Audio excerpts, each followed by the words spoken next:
Afternoon students. आज हम to BCom computer application की बिजनेस इकोनॉमिक्स अर्थात व्यवसायिक अर्थशास्त्र की यूनिट 4 प्रोडक्शन एनालिसिस को स्टार्ट कर रहे हैं। तो प्रोडक्शन एनालिसिस का सबसे पहला टॉपिक है कॉन्सेप्ट ऑफ प्रोडक्शन, मतलब उत्पादन की अवधारणा। तो production is the method of turning raw materials or input into finished goods or products in a manufacturing process. In other words, it means the creation of something from basic inputs. उत्पादन एक निर्माण प्रक्रिया में कच्चे माल या input को तैयार माल या उत्पादन में बदलने की विधि है। दूसरे शब्दों में इसका अर्थ है कि मूल इनपुट से कुछ निर्माण करना। Since the primary purpose of economics activity is to produce utility for individuals, we count as production during a time period all activity which either creates utility during the period or which increase ability of the society to create utility in the future. चूंकि आर्थिक गतिविधियों का प्राथमिक उद्देश्य व्यक्तियों के उपयोगिता के लिए उत्पादन करना है, इसलिए हम एक ऐसी अवधि के दौरान उत्पादन को सभी गतिविधि के रूप में गिनते हैं जो उस अवधि के दौरान उपयोगिता बनाती है या जो भविष्य में उपयोगिता बनाने के लिए समाज की क्षमता को बढ़ाने का कार्य करती है। According to Bates and Parkinson, मतलब production is the organised activity of transforming resources into finished product in the form of goods and services. The objective of production is to satisfy the demand for such transformed resources. Bates और Parkinsons के अनुसार उत्पादन वस्तुओं और सेवाओं के रूप में तैयार उत्पादों में संसाधनों को बदलने की संगठित गतिविधि है। उत्पादन का उद्देश्य ऐसे रूपांतरित संसाधनों की मांग को पूरा करना होता है। प्रोडक्शन बेसिकली कई फॉर्म में है, लेकिन कुछ महत्वपूर्ण फॉर्म है। मार्केट प्रोडक्शन, पब्लिक प्रोडक्शन और house hold production. Market production मतलब जो हम मार्केट में किसी प्रोडक्शन को डेवलप कराते हैं। पब्लिक मतलब लोगों के सामाजिक रूप से जब कोई प्रोडक्शन होता है। हाउस होल्ड जिसका प्रोडक्शन हम घर पे कराते हैं। इस तरह से 3 प्रोडक्शन फॉर्म होते हैं। For general purpose, it is necessary to classify production into 3 main groups. मतलब प्रोडक्शन को हम 3 मेन ग्रुप में रखते हैं। पहला है प्राइमरी प्रोडक्शन, मतलब प्राथमिक उत्पादन। Primary production is carried out by the extractive, मतलब ये क्या है? एक्सट्रैक्टिव प्रोडक्शन है, जैसे agriculture, forestry, fishing, mining and oil extraction. मतलब हम खेती हो गई, फॉरेस्ट्री मतलब वन संपदा हो गई, फिशिंग मतलब मछली पालन हो गया, माइनिंग मतलब जैसे जो जमीन से रॉ मटेरियल हम निकालते, फिर उनको क्या करते हैं? एक्सट्रैक्टिव करते हैं। जैसे ऑयल है, ऑयल क्या? कच्चा तेल निकलता है, इसके बाद उसको प्रोसेस करके हम तेल का रूप देते हैं। तो ये ऐसा प्रोडक्शंस किसके अंतर्गत आता है? प्राइमरी प्रोडक्शंस के अंतर्गत आता है। These industry are engaged in such activities as extracting the gift of nature from the earth surface, from beneath the earth surface and from the oceans. मतलब ये ऐसी सर्विसेज है जो प्रकृति का वरदान है, प्रकृति ने लोगों को प्रोवाइड किया है, और ये जमीन, अर्थ सरफेस मतलब जमीन के अंदरूनी भाग से पाई जाती है। जमीन में उनका उत्पादन होता है। दूसरा होता है secondary production. This includes production is manufacturing industry, मतलब ये क्या है?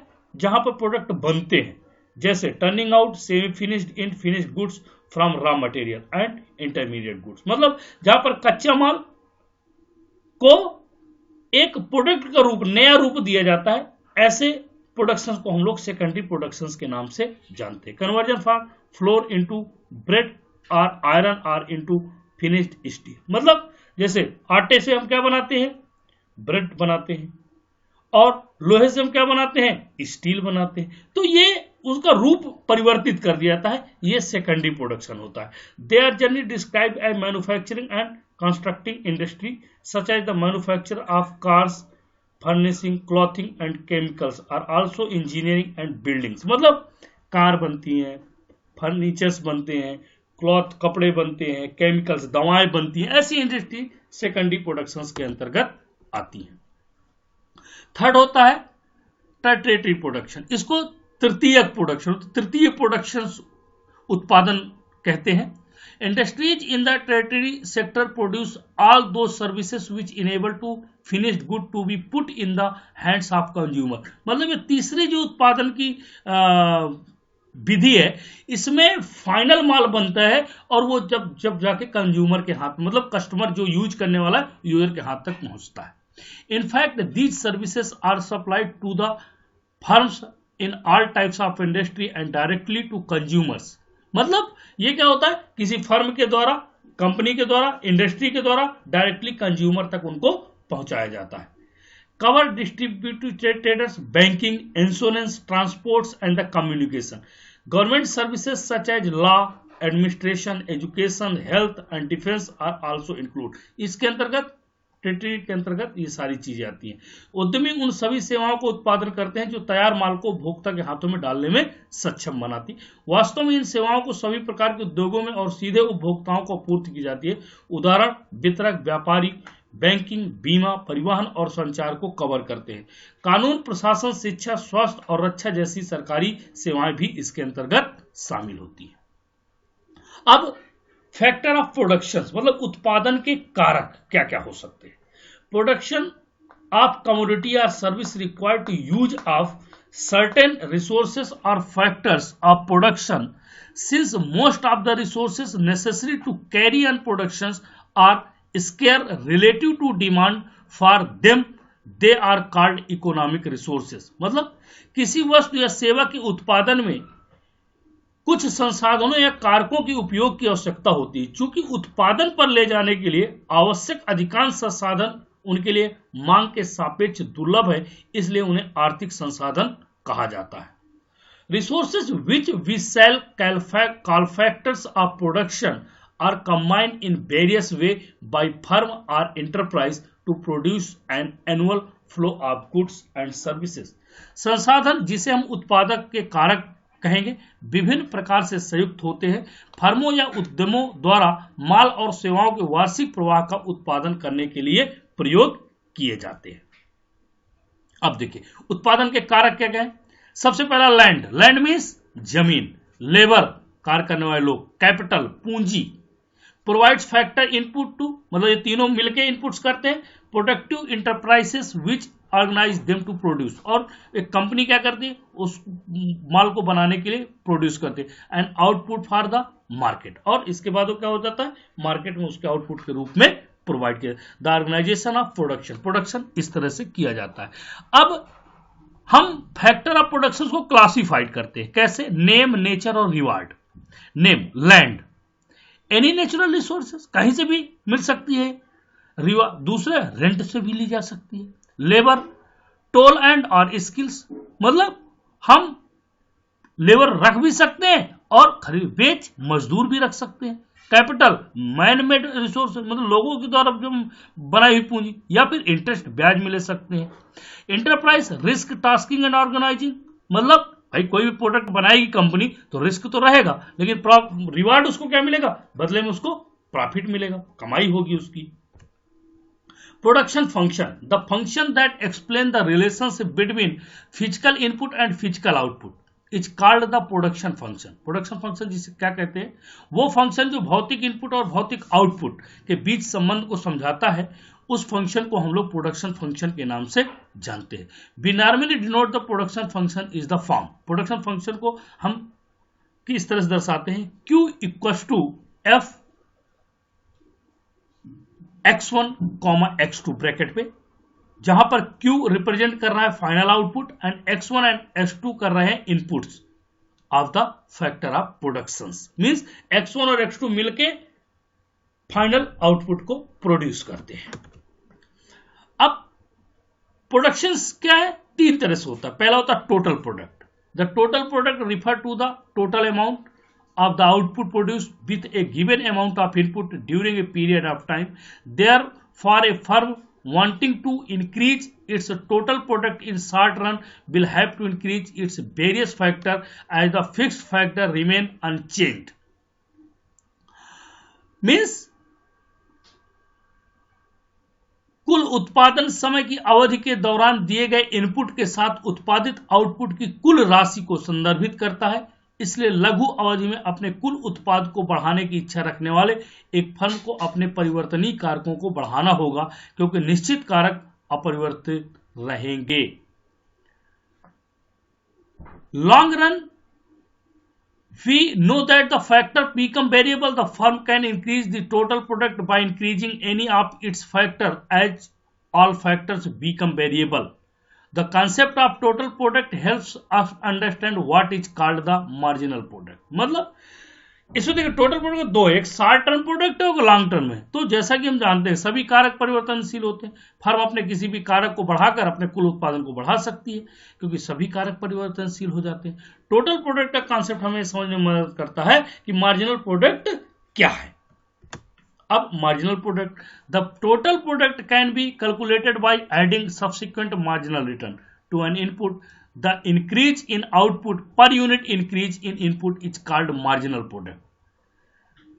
कुल उत्पाद की गणना एक इनपुट के बाद सीमांत रिटर्न मार्जिनल उत्पाद के रूप में जाना जाता है में जोड़कर की जा सकती है। इनपुट में प्रति यूनिट उत्पादन में वृद्धि को सीमांत उत्पाद कहा जाता है।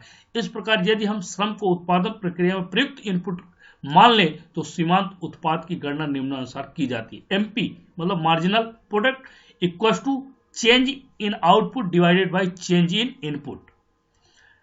Change in input here is the labour. TP equal to sigma MP मतलब टोटल प्रोडक्ट बराबर सिग्मा मार्जिनल प्रोडक्ट। तीसरा है average product. Average product as the name suggest refer to the per unit total product of the variable factor. Hence the calculation of average product is also very simple. औसत उत्पाद जैसा कि नाम से पता चलता है प्रति इकाई कुल कारक का उल्लेख करता है और यह कारक औसत उत्पाद की गणना भी बहुत सरल तरीके से की जा सकती है। AP average product total product divided by unit of variable product input equal to TP upon L. यहां पर total product can also therefore be calculated as the TP equal to AP into L. अब TP total product, marginal product और average product shape को curve form में किस तरह से मतलब उसको ग्राफिकल कैसे रिप्रेजेंट किया जा सकता है।